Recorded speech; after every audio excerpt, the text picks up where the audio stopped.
Hello, good evening. Thank you for joining me again. I'm out in the garden this evening again. It's really beautiful out here and I just wanted to bring you out and share a little bit with you of what's going on in my garden at the moment. I'll explain why in a minute because there is a particular reason. So I'm just going to turn the camera around so it's not looking at me, so it's looking down my drive. So I'm standing under a gorgeous magnolia at the moment. A few weeks ago that we'd lost all the flowers because it was frosty and we lost nearly all of them, but there are flowers coming out again.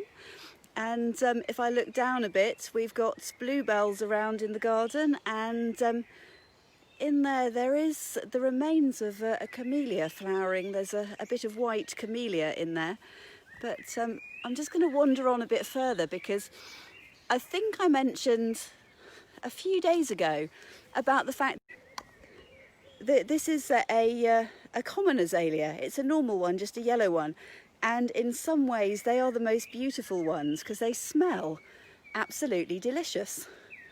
I am hoping that the internet connection is going to stay with me because over there are some just such amazing ones. I'm going to see if I can zoom in a bit.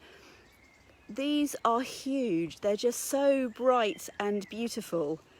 And over there is a dark pink one that's it's almost Barbie pink, and it's just completely stunning. But we are blessed with lots of these around our garden, and I might bring you out again at some point and show you some more. But the reason I brought you out is because the word that's been on my mind today quite a lot is the word restoration.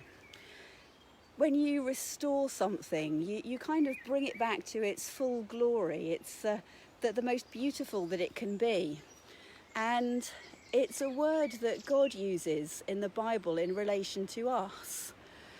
So I've been thinking about what it is that restores me in these times when we can't do everything that we want to do when we want to do it. What is it that I need to do to keep in touch with the best me that I can be? And I brought you out here because I know that one of the things that does that for me is my garden. I've been out planting stuff this afternoon, and the soil is warm and damp.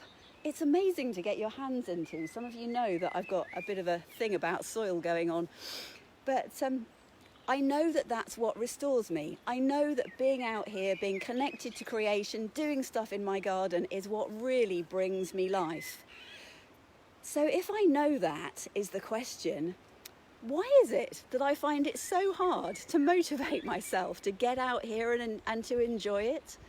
Why is it that I can sit at my desk for ages doing stuff on the computer screen, meeting some of you via Zoom, which is a wonderful thing, but I find it hard to find the motivation to get out here and do something that I love, that I know restores me, that I know brings me life?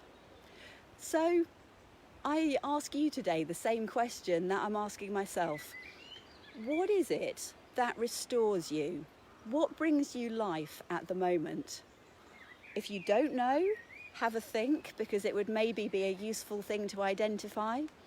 And once you've worked it out, or if you know already, tell somebody else what it is so that you make yourself accountable to them for actually getting out there and doing it.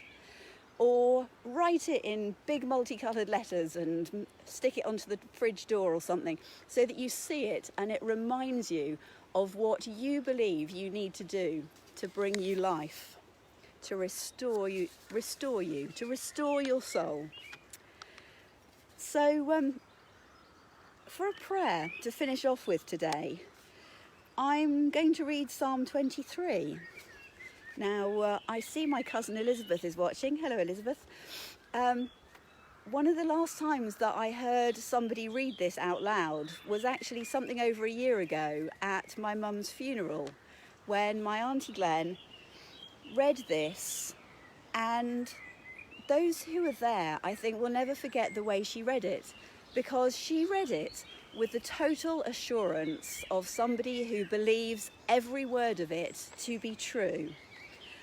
I can't read it the way that she did, but this is Psalm 23. The Lord is my shepherd, I shall not want. He makes me lie down in green pastures. He leads me beside still waters. He restores my soul. He leads me in paths of righteousness for his name's sake. Even though I walk through the valley of the shadow of death, I will fear no evil, for you are with me. Your rod and your staff, they comfort me. You prepare a table before me in the presence of my enemies. You anoint my head with oil, and my cup runs over. Surely goodness and mercy shall follow me all the days of my life, and I will dwell in the house of the Lord forever. Amen. So, thank you for joining me. I'm just going to move once more around some of these gorgeous flowers that I am blessed to be surrounded by, and the big oak tree that's looking over the top of me.